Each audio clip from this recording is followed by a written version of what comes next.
Dubai விமான கண்காட்சியில் இந்தியாவின் தேஜஸ் விமானம் விழுந்து நொறுங்கியதில் விமானி உயிரிழந்தார். இந்திய தயாரிப்பு விமானம் விபத்தில் சிக்கியது குறித்து இந்த தொகுப்பில் விரிவாக பார்க்கலாம்.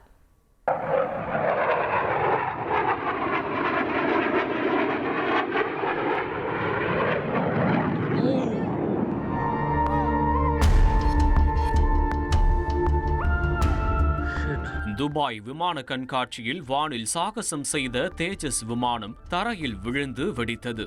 கண்காட்சியில் நடுவானில் பறந்தபோது விமானம் திடீரென தள்ளாடியது. தொடர்ச்சியாக கவிழ்ந்த விமானம் கட்டுப்பாட்டை இழந்து தரையில் விழுந்து நெருப்பு கோலமான காட்சி வீடியோவில் பதிவாகி இருக்கிறது. பாதுகாப்பான விமானமாக அறியப்பட்ட தேஜஸ் விமானம் கண்காட்சியில் விபத்தில் சிக்கியது அதிர்ச்சியை ஏற்படுத்தியது.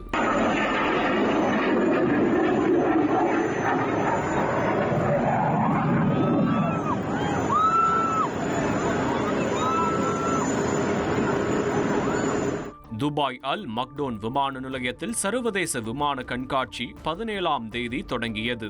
பெரும்பாலும் விமான கண்காட்சிகளில் பல நாடுகளும் தங்கள் நாட்டு தயாரிப்பு விமானங்களின் வல்லமையை காட்டுவது வழக்கமானது. விமானங்களின் வல்லமையை பார்க்கும் பிற நாடுகள் விமானங்களை வாங்க ஆர்வம் காட்டும் என்பதற்கான தளமாக விமான கண்காட்சி இருக்கிறது.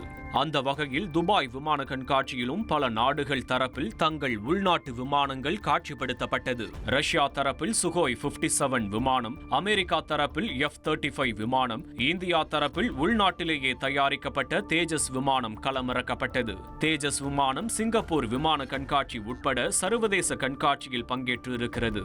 துபாய் விமான கண்காட்சியிலும் தொடங்கிய 17ஆம் தேதியிலிருந்து தனது வல்லமையை உலகிற்கு காட்டி வந்தது தேஜஸ் விமானம்.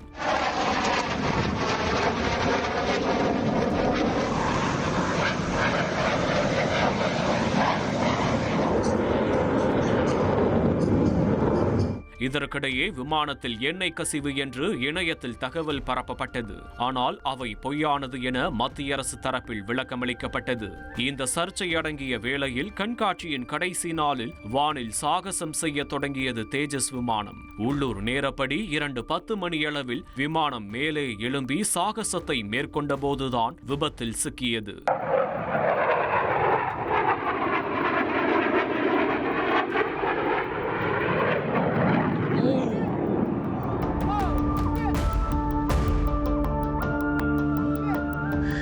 விபத்தில் விமானி உயிரிழந்து விட்டதாகவும் விபத்து குறித்து விசாரணை மேற்கொள்ளப்படும் எனவும் விமானப்படை தெரிவித்திருக்கிறது. சர்வதேச விமான கண்காட்சியில் இந்திய தயாரிப்பு விமானம் விபத்தில் சிக்கியது பெரும் அதிர்ச்சியை ஏற்படுத்தியிருக்கிறது.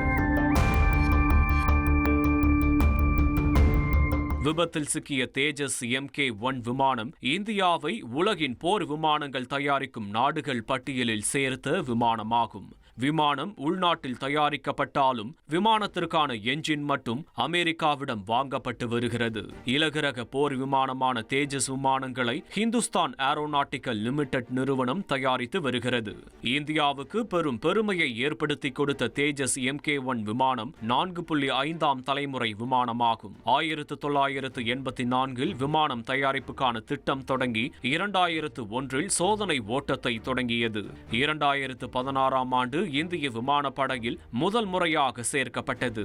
தொடர்ந்து இந்திய பாதுகாப்பு படைகளில் பழைய விமானங்கள் நீக்கப்பட்டு உள்நாட்டு தயாரிப்பான தேஜஸ் விமானங்கள் இணைக்கப்பட்டு வருகிறது. 13 டன் எடை கொண்ட இந்த விமானம் 4 டன் வரையில் எடையுள்ள ஆயுதங்களை எடுத்து சென்று தாக்கும் திறன் கொண்டது. 50,000 அடி வரையில் மேலே எழும்பவல்ல தேஜஸ் விமானம் அதிகபட்சமாக மணிக்கு 2200 கிலோமீட்டர் வேகத்தில் செல்லக்கூடியது. இந்த விமானத்தில் எந்திர துப்பாக்கிகளும் இருக்கிறது. வானில் இருக்கும் இலக்கையும் தரை கடலில் இருக்கும் இலக்கையும் தாக்க வல்லது. ஒப்பீட்டளவில் வலுவான பாதுகாப்பு விமானமாக தேஜஸ் MK-1 விமானம் இருந்து வருகிறது. கடந்த 24 ஆண்டுகளில் விமானம் சந்தித்த 2வது விபத்து இதுவாகும். இதற்கு முன்பாக 2024 மார்ச்சில் ராஜஸ்தான் மாநிலம் ஜெய்சால்மரில் தேஜஸ் விமானம் விபத்தில் சிக்கியது. அப்போது விமானி பாதுகாப்பாக வெளியேறிவிட்டார். இதில் அப்கிரேட் வெர்ஷனான தேஜஸ் MK-1A விமானத்தை விரைவில் ஹிந்துஸ்தான் ஏரோநாட்டிக்கல் இந்திய விமானப்படைக்கு வழங்கும் என எதிர்பார்க்கப்படுகிறது. மத்திய அரசு தொடர்ச்சியாக உள்நாட்டில் ஆயுதங்களை தயாரிக்க ஆர்வம் காட்டுகிறது. உள்நாட்டு தயாரிப்பு ஆயுதங்களை வாங்கவும் ஆர்வம் காட்டி வருகிறது. மத்திய அரசு கடந்த 2021 48,000 கோடிக்கு கூடுதலாக 83 தேஜஸ் விமானங்களை வாங்க ஒப்பந்தம் செய்தது. ஒப்பந்தப்படி விமானங்களின் டெலிவரி விரைவில் செய்யப்பட இருக்கிறது. இதற்கிடையே சமீபத்தில் செப்டம்பர் மாதம் இந்திய விமானப்படைக்கு 62,370 கோடி ரூபாய்க்கு 97 விமானங்களை வாங்க மத்திய அரசு ஒப்பந்தம் செய்தது. தேஜஸ் MK-1A இலிருந்து மேம்படுத்தப்பட்ட விமானமாக தேஜஸ் MK-2 விமானத்தையும் ஹிந்துஸ்தான் ஏரோநாட்டிக்கல் நிறுவனம் தயாரித்து வருகிறது. இப்போது துபாய் விமான கண்காட்சியில் விமானம் விபத்திற்குள் சிக்கியதற்கான காரணம் தெரிய வரவில்லை. தொழில்நுட்ப கோளாறால் விமானம் விபத்தில் சிக்கியதா, விமானியின் தவறால் விபத்தில் சிக்கியதா என்பது பிளாக் பாக்ஸை கைப்பற்றி முழுமையாக விசாரிக்கும் போதே தெரிய வரும் என கூறும் பாதுகாப்பு வல்லுநர்கள் விரைவாக விசாரித்து காரணத்தை கண்டுபிடிக்க வேண்டும் என்று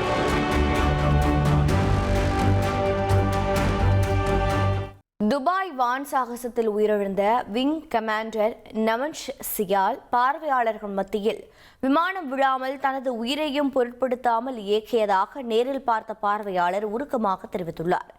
இந்தியாவைச் சேர்ந்த சாஜுதீன் ஜபார் என்பவர், எங்கள் கண் முன்னே ஒரு இந்திய விமானி உயிரிழந்தது எங்களுக்கு மிகுந்த சோகத்தை ஏற்படுத்தியதாக கூறினார். துபாயில் நடைபெற்ற வான் சாகச நிகழ்ச்சியில் தேஜஸ் விமானத்தை இயக்கி உயிரிழந்த விங் கமாண்டர் நமன்ஷ் சியாலின் சொந்த ஊரான இமாச்சல பிரதேசம் பட்டியால்கர் கிராமம் சோகத்தில் மூழ்கியது. அவரின் இறப்பு செய்தி கேட்ட பெற்றோர், மனைவி மற்றும் 6 வயது மகன் ஆகியோர் சொல்லொன்னா துயரத்தில் ஆழ்ந்தனர். மேலும் நமன்ஷ் சியாலின் பெற்றோர் தற்போது தமிழ்நாட்டின் கோவை அருகே சூலூரில் உள்ளதாக அவரின் உறவினர்கள் தெரிவித்தனர். அவரது மனைவியும் அதே விமானப்படையில் பணியாற்றுகிறார் என்பது குறிப்பிடத்தக்கது.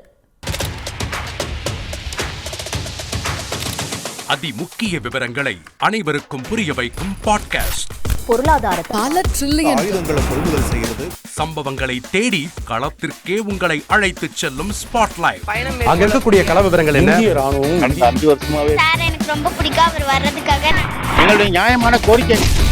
Even at the cost of stopping. பார்வையாளர்களையும் செய்திக்குள் பங்கெடுக்க செய்யும் மக்கள் குரல்.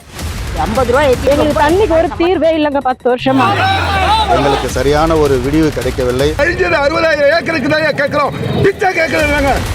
புத்தம் புதிதாக, வித்தியாசமாக.